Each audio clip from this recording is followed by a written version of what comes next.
জুলাই গণ অভ্যুত্থানের পর পুলিশে ব্যাপক বদলি ছাড়াও প্রশাসনের বিভিন্ন ক্ষেত্রে সংস্কারের লক্ষ্যে সংস্কার কমিশন গঠন করেছে অন্তর্বর্তী সরকার, যার অংশ হিসেবে ইতোমধ্যে দেশ জুড়ে বাংলাদেশ পুলিশের বিভিন্ন ইউনিটে কর্মকর্তাদের পদে ব্যাপক রদবদল আনা হয়েছে। তবে এত কিছুর পরও দুর্নীতি থেমে নেই জানিয়ে সংস্কার কার্যক্রম নিয়ে প্রশ্ন তুলেছেন জাতীয় নাগরিক কমিটির মুখ্য সংগঠক ও জুলাই শহীদ স্মৃতি ফাউন্ডেশনের সাধারণ সম্পাদক সার্জিস আলম।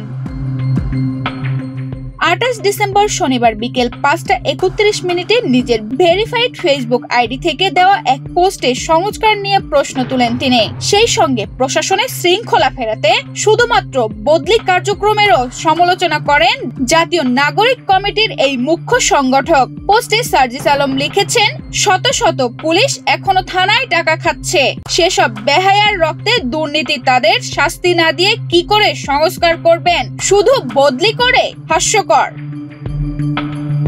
ফেসবুকে দেওয়া ওই পোস্টে ইতোমধ্যে 1,15,000-এরও বেশি মানুষ প্রতিক্রিয়া জানিয়েছেন। পাশাপাশি 12,000-এর বেশি মানুষ সার্জিস আলমের এমন বক্তব্যের সঙ্গে সহমত জানিয়ে নানা মন্তব্য করেছেন। পোস্টের মন্তব্যের ঘরে একজন লিখেছেন, সারা জীবনের চরিত্র একদিনে তো আর বদলাবে না, আরো সময় লাগবে বদলাতে। এভাবে প্রতিবাদী কণ্ঠ অব্যাহত রাখুন।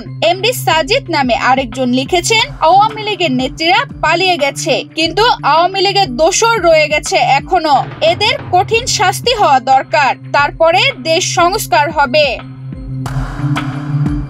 এদিকে যদি কোনো পুলিশ সদস্য অপরাধে জড়িত হন এবং তা প্রমাণিত হয়, তাহলে তাদেরও ছাড় দেওয়া হবে না। 28 ডিসেম্বর এক মত বিনিময় সভায় এ মন্তব্য করেছেন ডিএমপির অতিরিক্ত police commissioner SM Nazrul Islam.